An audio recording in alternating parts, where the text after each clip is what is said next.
Konnichiwa.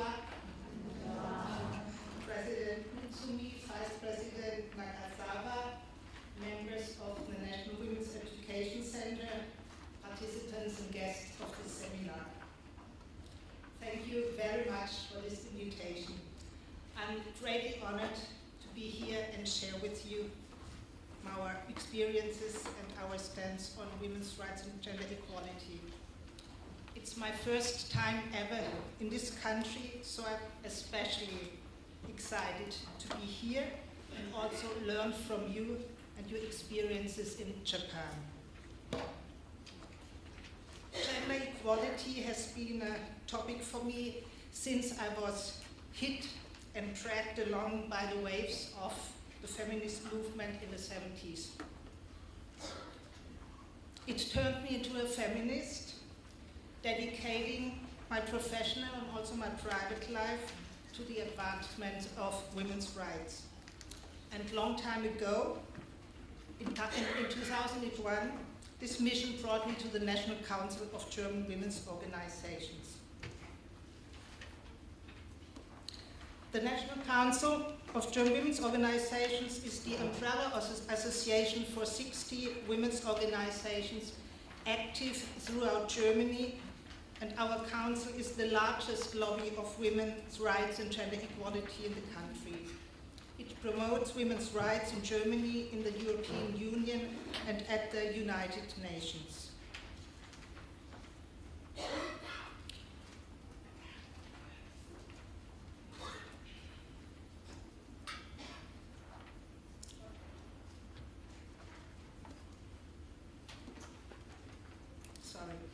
Our women's lobby draws its strength from its wide range of member organizations.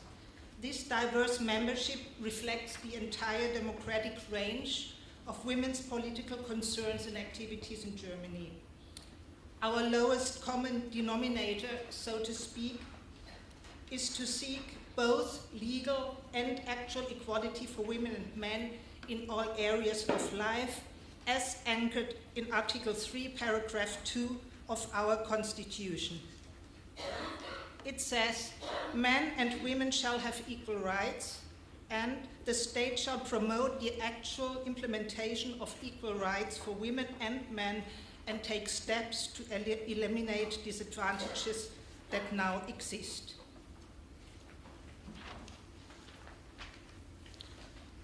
But what are we talking about when we speak of gender equality?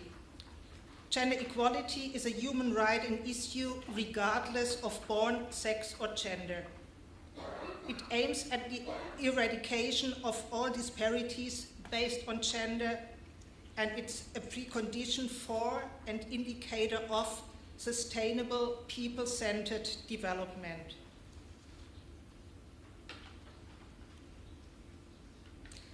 My keynote on gender equality in the 21st century in Germany will address the many gender gaps women and men are facing during the life course and how these gaps relate to each other. I will present examples of good practices, how in Germany we try to overcome or bridge these gaps.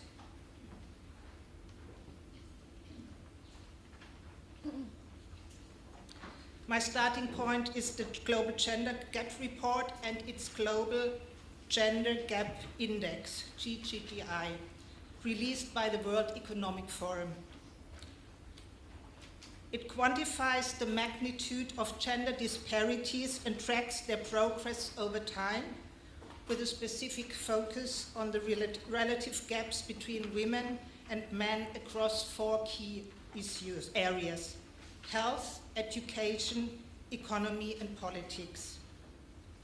And its overall conclusion, by the way, is there is no single country in the world where gender equality is achieved.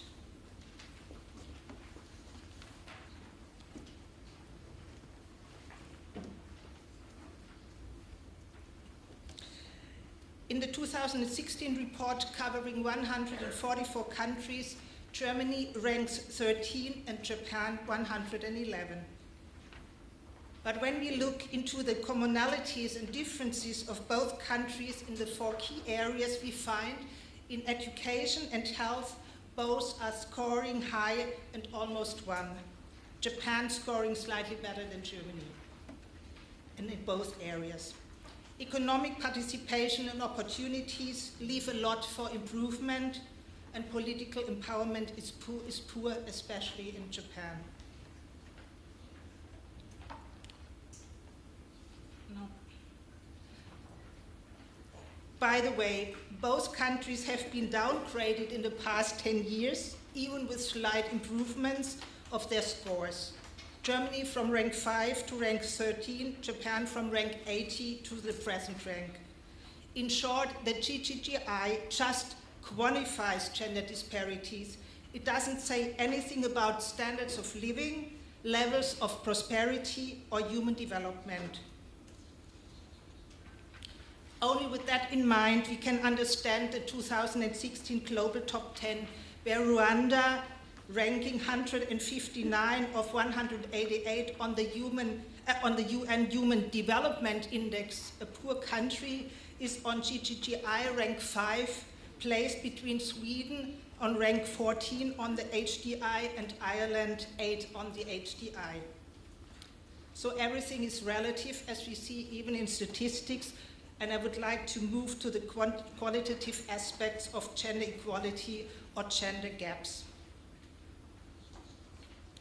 Before I explore the different gaps, I would very much like to also direct your interest to the Gender Equality Index of the European Institute for Gender Equality, which for 10 years now is regularly measuring GE progress, gender equality progress, within the 28 EU member states. And interesting enough, this year's report, with data from 2015, sees Germany only on rank 12 and below the EU 28 average. So everything, as I said before, is relative. And as I'm here to talk about the gains and shortfalls with regard to gender equality in Germany, I would like to introduce you to the concept of the life course perspective. As we all know, gender disparities do not appear out of the blue. They start in the cradle and last until the grave, so to speak. Thus, today we look at all periods of a woman's life and how gender disparities are created, perpetuated, and increased during her lifespan. These are roughly the 5 most distinctive phases: education, working phase 1, family phase, working phase 2, and retirement. As I said, gender disparities start in the cradle, and for time reasons, I do not go back to the cradle, but to the time a child enters primary school. I'm not a mother myself, but I'm a proud aunt and grand-aunt of 15. With one of my grandnephews, 6 years old, I recently went to a shopping mall to buy him his first school bag. The products for the first graders were presented in 2 distinct sections. There was a basically pink section for girls promoting fairies, princesses, Barbies, and ponies, and a blue section for boys promoting pirates, race drivers, football players, and dinosaurs. As my nephew did not favor neither of these male nor the female choices, we were lucky to find in one corner a few less gendered school bag models, and he finally chose one displaying dolphins. A recent US study found out that toys today are more divided by gender than 50 years ago. So gender marketing, as we call it, starts with the equipment for the newborn, and it is massively perpetuating gender stereotypes which are exclusive, narrow, and inappropriate for a diverse and resilient society. On the other hand, we have the best educated generations of young women in our history. Approximately 30% of women are holding university entrance diplomas, compared to approximately 34% of men. And generally speaking, women and girls are scoring higher throughout their school career than boys and men do. There's gender disparity at the beginning of the university as well as at the time of graduation. With the doctorate and postdoc lecture qualification, the female ratio is dropping significantly so. And on the further way up the academic ladder, women are getting somehow lost. Only approximately 10% of the highest level tenure positions in universities, the so-called 4C professorships, are held by women in Germany. Gender-related stereotypes and limitations in the educational system still prevail and are major obstacles for economic growth in general and for better career opportunities for women in particular, making education a key area of concern. Up to date, girls and boys, young women and men tend to choose subjects and later on occupations according to very traditional gender roles. 60% of women go for jobs in private and public services, 60% of men go for techniques. Almost 50% of women choose cultural, social, and educational science. Almost 60% of men opt for engineering, mathematics, and natural science. This is a rough outline of our gender-segregated labor market in typical working areas. The short version is, women are working with and for human beings, men are working with machinery. This labor market segregation is outdated and problematic, as I said before, and one of the main challenges for our national economy. One of our challenges is to get more girls and women into STEM, science, techniques, engineering, and mathematics, but also for similar reasons to get more men into professions like kindergarten workers, teachers in primary schools, nurses, and other care professions. So what we are doing to overcome or to bridge these early gender gaps? Here are some good practice examples of public-private partnerships. First, there is the so-called Girls' Day. Every year since 2001, technical companies, enterprises with technical departments and technical training facilities, universities and research centers open their doors for girls. It's the Girls' Day. Companies and organizations are participating with around 10,000 events annually for approximately 1.8 million girls. Analogous to the Girls' Day, we have introduced 2010 the so-called Boys' Day in order to win over boys for professions in the field of care, social work, preschool education. And we have the so-called MINT Pact. MINT is the German version of STEM, the only nationwide network stipulating girls' and women's interest and enthusiasm for a STEM career, linking together more than 250 cooperation partners in politics, business, science, and media. It's supported by the government. And there is, as another example, more men into kindergartens. This model project, funded by the European Social Fund and the Federal Ministry for Family, has the objective to win over more men for a career as kindergarten workers. The aim is to raise the male ratio of kindergarten workers in the near future to 20%. Today it is a 5% ratio. But as we are already deep into the gendered spheres of work, let's reflect on the question, what is work? What do we consider as work? Betty Friedan, a US-American writer, activist, and feminist, found a striking answer in her most famous book, The Feminine Mystique. It is a description of the roles of women in industrial societies, especially the full-time homemaker role, which Friedan deemed suffocating. The book, at its time, it was published in 1963, was groundbreaking and is part of the legacy of second-wave feminism, not only in the US. So what is work? The question triggers memories of my early childhood. I was born in 1955 into a very average middle-class family. My father was a high-rank public officer. My mother was a housewife. She raised 6 kids. My father was the sole breadwinner. My mother had no income of her own save the interest of a modest inheritance from her parents. She managed the household money my father provided. She was a fairly good and economic bookkeeper. Nevertheless, my parents sometimes had rows with each other on expenses, as my father was rather tight with money. Those quarrels on money issues I found especially embarrassing and shameful for my mother. She was the one who ran the family. She was in fact our boss, my father being mostly absent. So why had she to beg for money? There was something profoundly unfair and wrong about it. And if I learned anything at all about my future, it was, I do not want to become like my mother. I want to be independent, and first of all, I want to be economically independent. By the way, I'm from the West. I have to say that because later on we will talk about the Eastern part too. I was born in the West.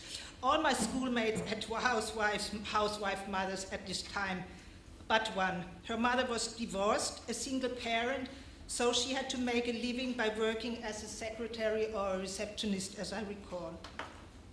This seemed to be a misfortune, a social misfit. We all used to say, my mom does not work, she stays at home. Her around-the-clock, unpaid domestic and care work was not considered real work, not even by herself and all her others co-stay-at-home moms. But anyway, if my mother had considered paid work before 1977, she had not been able to do so without the official permission of her husband. And only after 1958 she could have opened her own bank account without his permission. So, of course, we can report on major changes in gender relations in the past 50 years.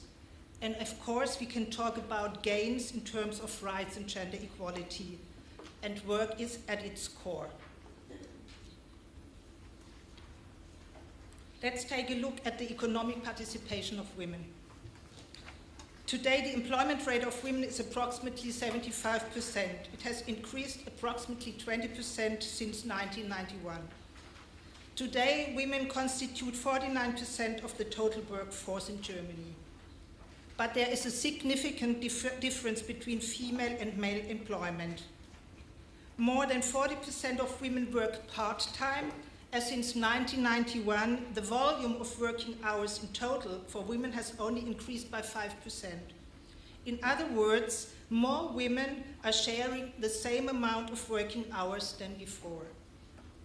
More than 60% of women work in the low-paid sector, which basically means in so-called mini-jobs. A mini-job allows a maximum income of 450 euro per month, exempted from income tax, but also from unemployment and pension benefits. Part-time work is a very crucial issue in Germany with regard to the economic participation and empowerment of women. Germany has the second highest part-time ratio in the European Union. And the main reasons for part-time are responsibilities for the care of children and elderly family members, other family obligations. Full-time is not available, and or professional development, women are enrolled in training or in qualification.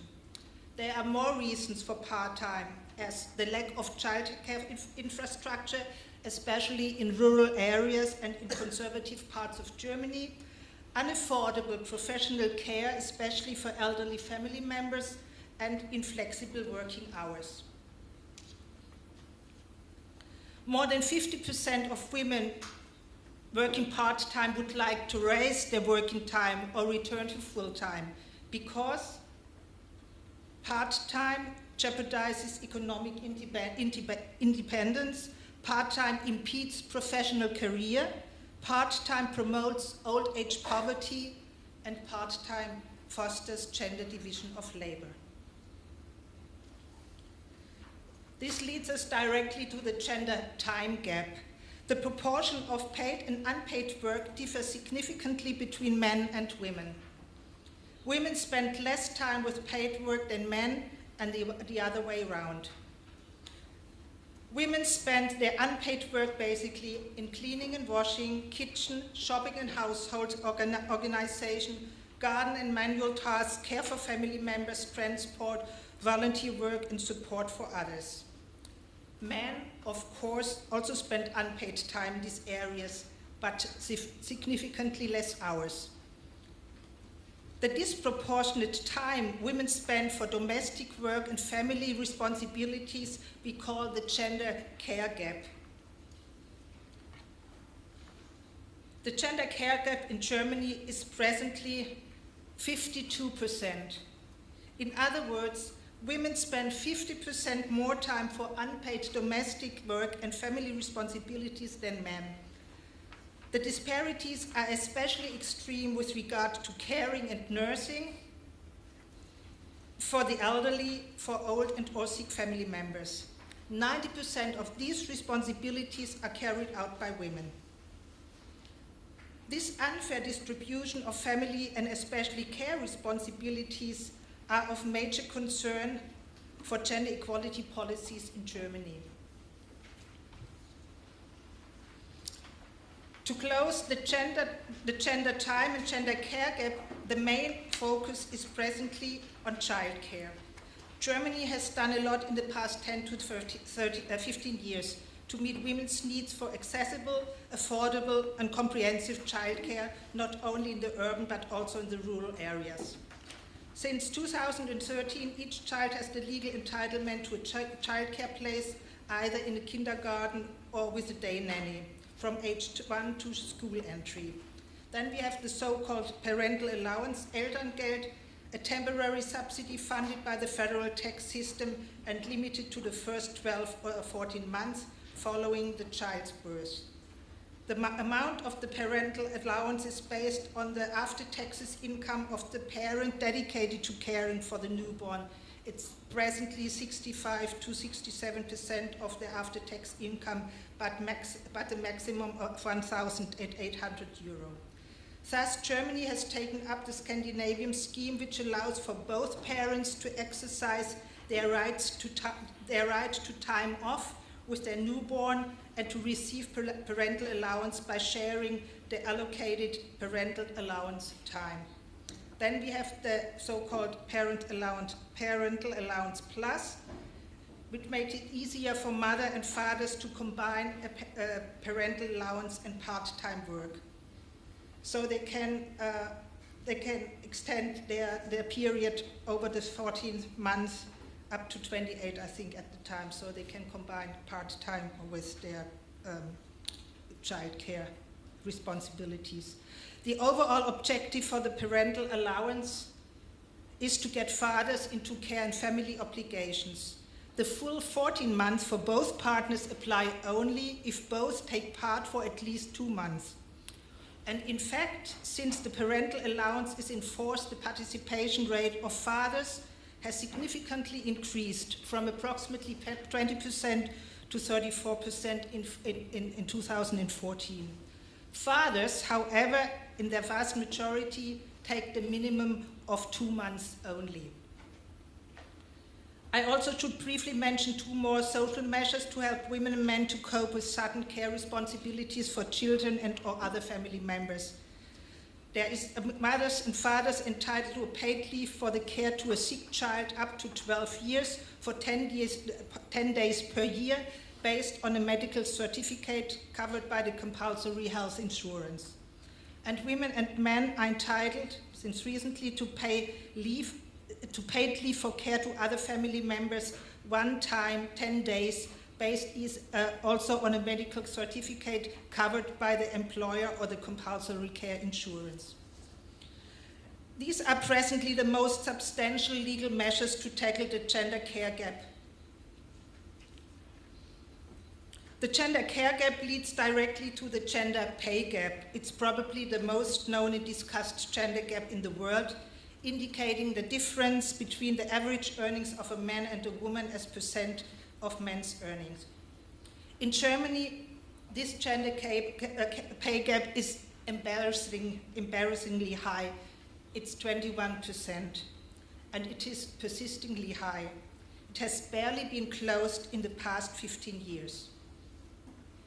In fact, Germany has the third highest gender pay gap in the European Union and ranks clearly above EU 28 average, which in 2015, the last data, was approximately 17%. The main causes for the gender pay gap are: women are underrepresented in certain profession sectors and on the upper end of the career ladder. Both horizontal and vertical segregation of the labor market along gender lines continue to be a reality. Women interrupt their careers and reduce their working time for family reasons more frequently and for longer periods than men. And female-dominated professions are still undervalued in comparison to male-dominated professions. The gender pay gap is the reflection of the disregard for women's work in general. This is what Lizzie Meyer, Vice President of our National Council, said during this year's Equal Pay Day rally. The Equal Pay Day is a symbolic day dedicated to raising awareness of the gender pay gap. The date symbolizes how far into a year women must work to earn what men earned in the previous year. As the Equal Pay Day today is a global campaign, the exact date differs both by year and by country. In Germany, the campaign was adopted in 2008. Since then, our council, together with the German Federation of Trade Unions, are out and loud in Berlin every year around March 20, because our gender pay gap, as I mentioned before, tenaciously stays at about 20%. But at least after 9 years of awareness campaign, we now have a pay provision transparency law. The aim of the new legislation is to reduce the pay gap and place employers under obligation both to provide more transparency and to report on their women's promotion policies and equal pay provisions. The new legislation has a couple of rather weak points to it, though. Firstly, it applies only to companies with more than 200 employees, which means that only a minority of women can benefit from it, as the vast majority works in SME, in small and medium-sized enterprises. Secondly, non-reporting on women's promotion policies is not penalized. This means there are no sanctions applied. And thirdly, there is no collective right to sue implemented in the new law. In short, the new legislation is a first but tiny step to legally tackle gender pay discrimination, not more than a declaration of goodwill. Then there is the legal minimum wage. According to prior calculations, it should close the gender pay gap by at least 2%, as women are the majority in the low-paid sector, as I mentioned before. The legal minimum wage is in force since 2015, and we are still waiting for its positive effects. Last but not least, our past government, or at least the progressive part of the two-party coalition, has drafted a new legislation to entitle part-time workers to return to full-time. The draft was contested and is now on hold, and we will see whether the future government will take up the issue again. By the way, gender pay gap. Did you know that gender pay gap starts early in childhood with the pocket money, a weekly or monthly allowance for kids by their parents or grandparents to cover extra wishes and or to encourage planned saving? The Guardian recently reported on a gender disparity in pocket money in the UK. According to the quoted study, boys receive 20% more pocket money than girls. This is definitely much more than the 5 to 7% disparity as German study reported this year. But not only do girls receive less money, they are allowed less financial independence. They are less likely to receive regular payments than boys and are more dependent on others to purchase items for them and manage their money on their behalf. This early gender pay gap leads not only to less money, it also leads to less financial literacy for women. It affects women who want to start their own business, for example. More often than not, they face higher hurdles to bank loans than men. The same business plan might be rejected if presented by a woman, but accepted if presented by a man. Banks still do not trust women to be successful entrepreneurs. Also, many studies have proven otherwise.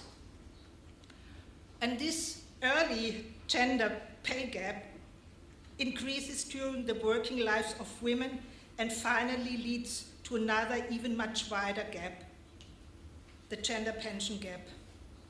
The gender pension gap is the difference between the average individual retirement pension for a woman as a percentage of the average individual retirement pension for a man. In Germany, it's currently approximately 60%. In the last stage of their life course after retirement, presently age 67 for women and men, women are paying the bill for the accumulated gender pay gap, if they are able at all to pay their bills. One of the biggest poverty risks in Germany is to be a woman. That's what Barbara Eschen, spokeswoman of the National Conference on Poverty, said a few weeks ago by presenting the new statistics on poverty in Germany. Especially at poverty risk are single mothers and their children, but also more and more women beyond the retirement age. This is due to different factors. Main factors are a general drop of the pension payment, together with the steady erosion of the statutory pension system and its substitution by private pension schemes. So in 2016, the average monthly pension for a woman was a little more than 600 euro, which is below poverty level. Women who are single, not married, and therefore are not entitled to a widow's pension have to apply for subsidiary social benefits. Today, 15% of women are facing the risk of old age poverty. At this point, I should address a specific economic and social feature in my country. In fact, it's another gap. It's the East-West gap. As you surely remember, Germany was politically reunified in 1990 after the collapse of the socialist bloc system. The reunification brought together two economies and societies which had been divided for 40 years by antagonist ideologies, political and economic systems. One result of these different processes and patterns of modernization is deeply inscribed into women's biographies to the present day, their participation in the labor market. Due to the needs of the labor market in the German Democratic Republic, women had to be incorporated into the workforce from the beginning in 1949. For the country was in ruins after World War II, and manpower, to be taken literally, was scarce. So in order to mobilize woman power, special training and qualification programs were installed, supported by a comprehensive and free all-day childcare and school system and other collectively organized support for domestic chores. Women in the GDR were not supposed to be stay-at-home moms, all the contrary. The wages and salaries were not designed as sole breadwinner family incomes, so you could make at least a modest living as a single parent, a single mother. And a lot of married women, due to their economic independence, opted for divorce. In fact, the GDR, the late GDR, had one of the highest divorce rates in the world. The labor market was less gender segregated than in the West. Women were early trained for male jobs and professions in technology and engineering. In 1990, more than 80% of women in the GDR took part in the labor market, whereas in the West it was less than 60%. After the takeover of the Eastern economies and industry by the West in 1990, a wave of layoffs washed over the East and many women lost their jobs, temporarily or for good. Its history recently commemorated 28 years of the fall of the wall, and the economic and social differences are not as sharp-cut and visible anymore. But they do still exist. Salaries and wages and subsequently pensions are still significantly lower in the East than in the West. A survey in 2016 stated an average East-West gap of 20%. These findings, however, do not contradict the graph on the right side. It shows the statutory pensions women received in 2016. On average, women in the East are entitled to approximately 30% higher pensions than women in the West. This is, of course, due to their different work-life course in the GDR. Let's stay with the women from the East, but let's change the subject. This is our Chancellor, Angela Merkel. She's a woman from the East, by the way. And this is a poster of her recent electoral campaign. September 24, she won the federal elections for the 4th time. Only girls can become chancellor. After 12 years of Angela Merkel in power, and probably 4 more years to come, this is what many children and teenagers in Germany believe, because they never saw anybody else in this position.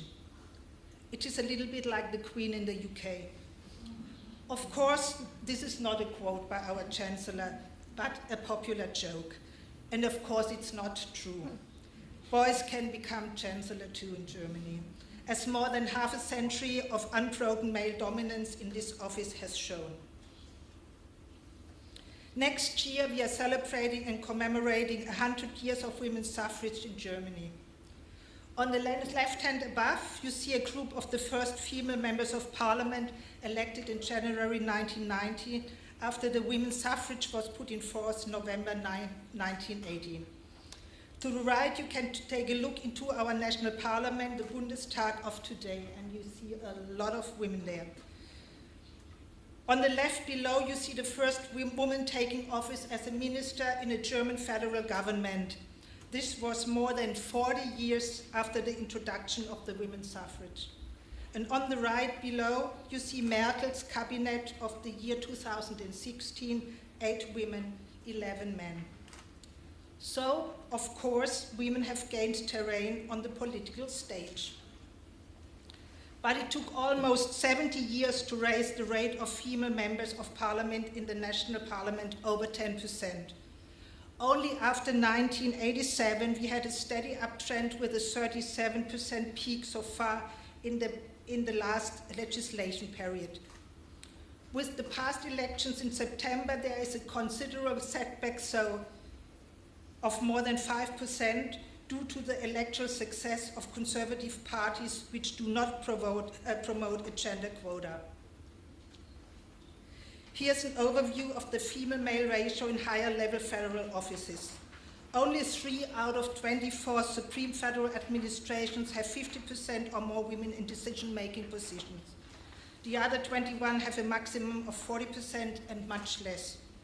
The female quota among federal ministers is presently 43%, and on the level below, on the level of the state secretaries, it's approximately 41%. The key word, of course, is quota. Gender quotas do work in politics. Most of our parties have voluntary gender quotas for executive party positions and candidate lists on the national, regional, and local level. The Green Party and Left Party stipulate a 50% quota, the Social Democratic Party a 40% quota, the Christian Democratic Union a so-called soft 30% quota. The Liberals and the right-wing populists, however, refuse any quotas, and unfortunately they were among the winners of the past elections. Since 2016, we have an act on equal participation of women and men in leadership positions in the private and public sector.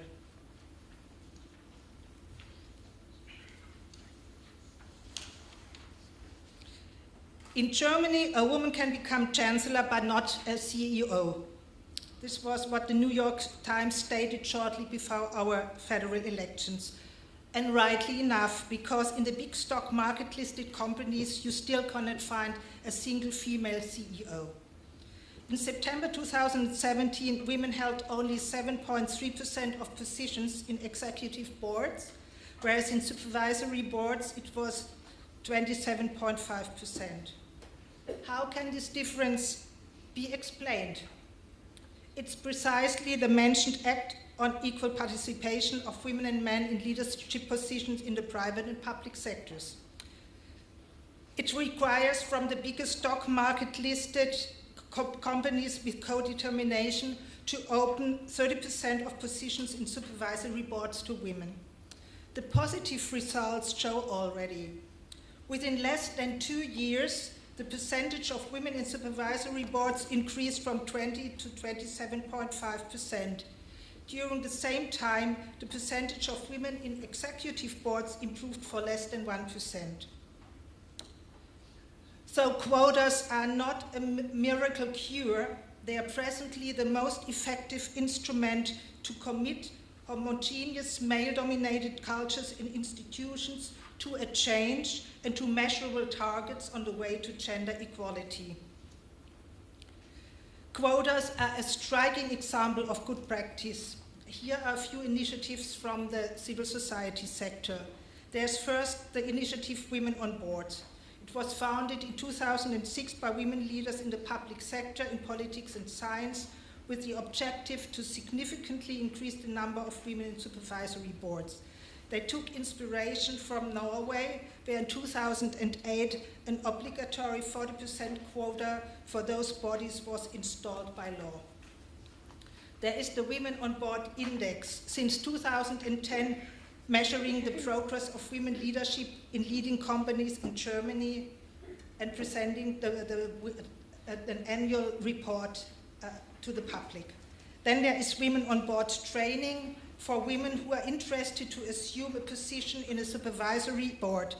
Model projects run and supported, for instance, by the Association of German Women's Entrepreneurs and the University of Applied Economic Science in Berlin.